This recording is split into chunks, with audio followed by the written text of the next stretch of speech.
Hello and welcome to this YouTube channel. आज का हमारा टॉपिक होने वाला है, क्या भारत में हिंदू धर्म होना चाहिए? तो आखिर होना चाहिए तो क्यों होना चाहिए, और इसके क्या क्या चैलेंजेस है, इसके बारे में आज हम डिस्कस करने वाले हैं।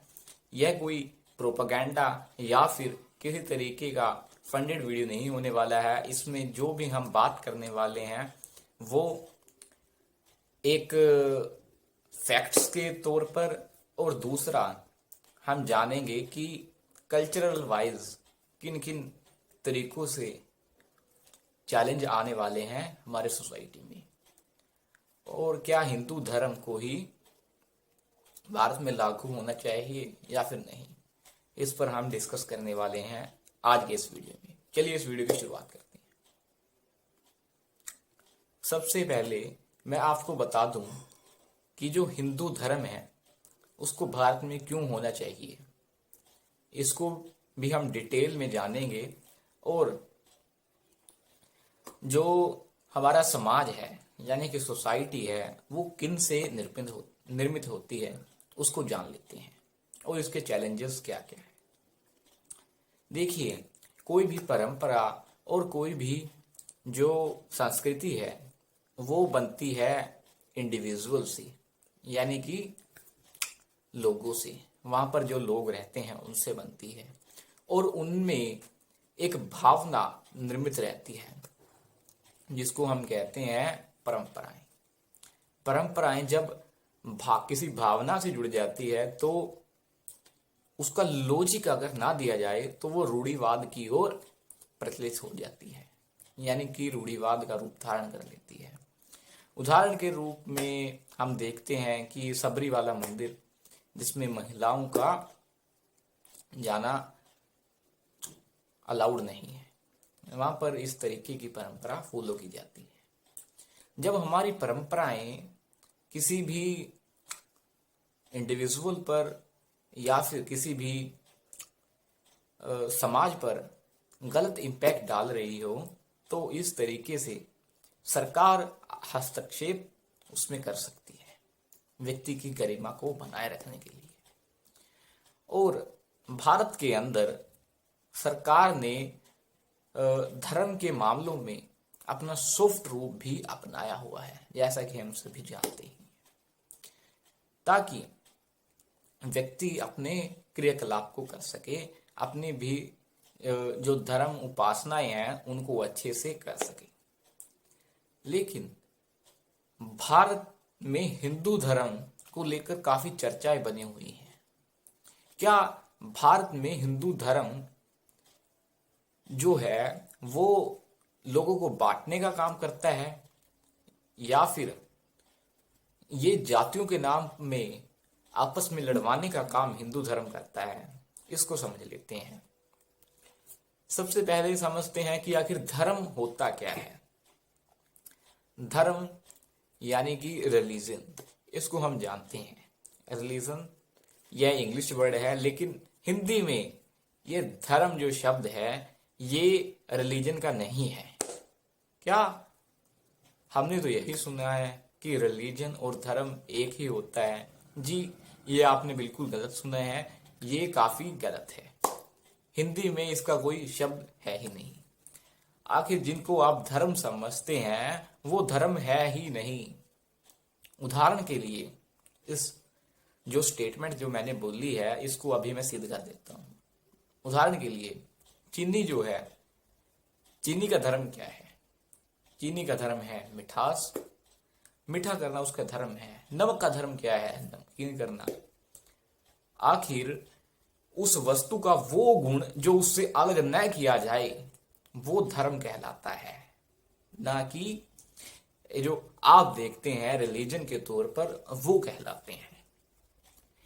ये जब किसी व्यक्ति की किसी भगवान के प्रति आस्था निष्ठा हो जाती है, उसकी वह उपासना करने लग जाता है, तो इसको पंथ कहा जाता है। वह व्यक्ति निजी तौर पे उन प्रक्रियाओं का पालन करता है। लेकिन जब बात आती है हिंदू धर्म की तो इसमें काफी विडंबनाएं देखने को मिलती है। भिन्नता नहीं, विविधताएं देखने को मिलती हैं। जैसे कि हम जानते हैं कि भारत देश जो है वो काफी प्रचलित है अपनी संस्कृति को लेकर और अपनी भिन्नताओं में एकताओं को लेकर। इसकी विविधता को भिन्नता के रूप में प्रकट किया गया कुछ दशकों तक। इसको यह मालूम ही नहीं था कि वह गुलाम है, वह गुलामी की जंजीरों में जकड़ा हुआ है। इसी को लेकर काफी मुद्दे हमको देखने को मिलते हैं। हम न्यूज चैनलों पर देखते हैं कि किस तरीके से मांग की जाती है कि भारत देश को हिंदू राष्ट्र के रूप में प्रकट किया जाना चाहिए। क्या ये सही है या फिर गलत है, ये हम आप लोगों पर छोड़ते हैं। आपका काम है कि इसको किस तरीके से आप देखते हैं। हम आपके सामने दोनों पक्ष की बातें रखते हैं।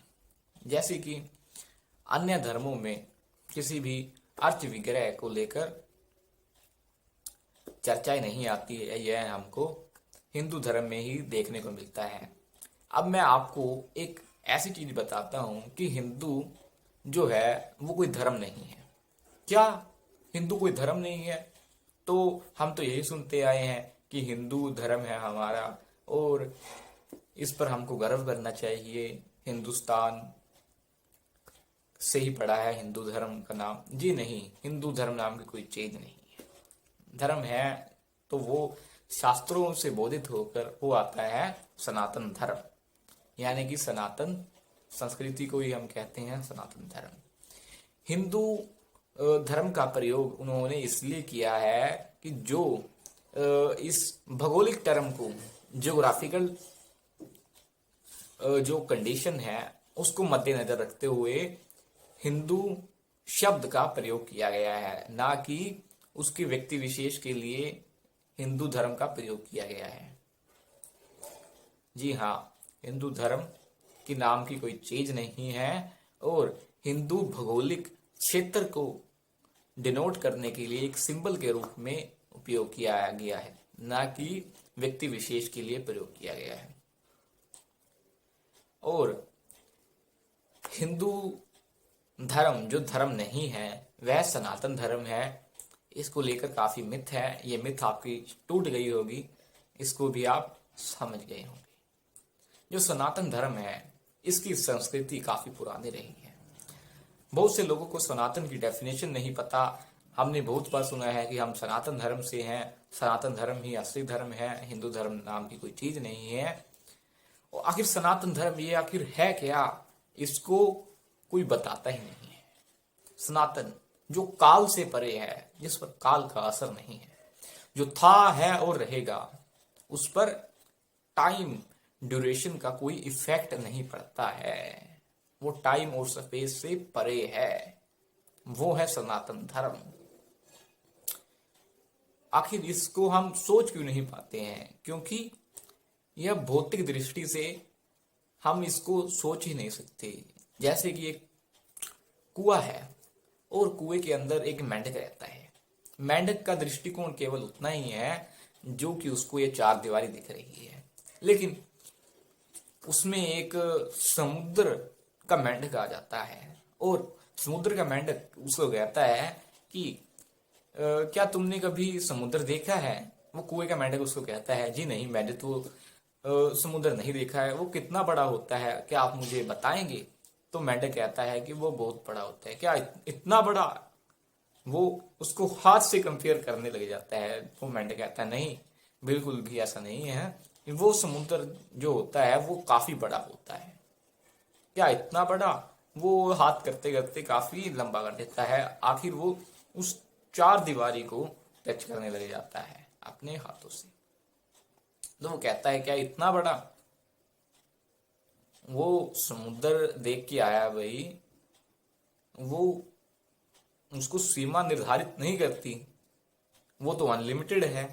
आखिर उसको कंपेयर किस तरीके से कर सकते हैं? एक शब्द मैं आपके सामने बोल रहा हूं। एक तो हम कहते हैं इन्फानाइट और पूछते हैं उसमें कितने जीरो हैं। अरे मूर्ख, ये उसी तरीके की बात हो गई। एक तो कह रहे हैं हम अनंत और पूछ रहे हैं कि कितने हैं, कितने वर्ष हैं। जी अपनी छोटी दृष्टि से इसको कंपेयर करने की कोशिश ना करें। सनातन धर्म यही है जो काल से परे है, जो स्पेस एंड टाइम दोनों से परे है। इसी को हम कहते हैं सनातन धर्म, सनातन संस्कृति। लेकिन जब ब्रिटिशर भारत आए तो उन लोगों ने कुछ अलग ही तरीके से इसको प्रेजेंट किया। उनको, जैसे मैं आपको एक एग्जांपल से समझाता हूं।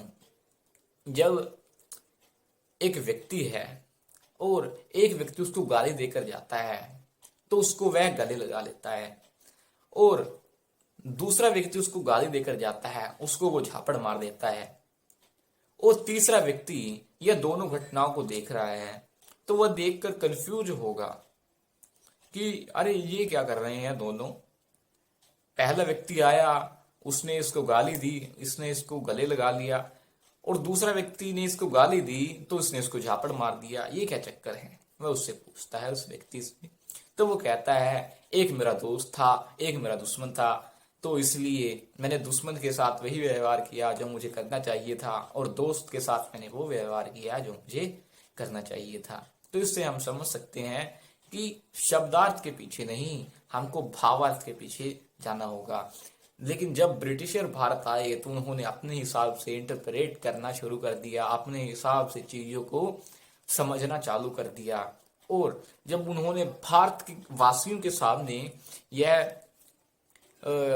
अपनी विचारधाराएं रखी तो हम इसको लेकर काफी कंफ्यूज हो गए, और हमने अपनी विविधताओं को भिन्नता समझकर बड़ी भूल कर दी। उन्होंने आर्य और द्रविड़ियन को लेकर लड़ाइयां भारत के अंदर चालू करा दी। वो करते थे भेद, वो गोरे काले में भेद करते थे। नेल्सन मंडेला को नहीं जानते आप कि उन्होंने किस तरीके से कालों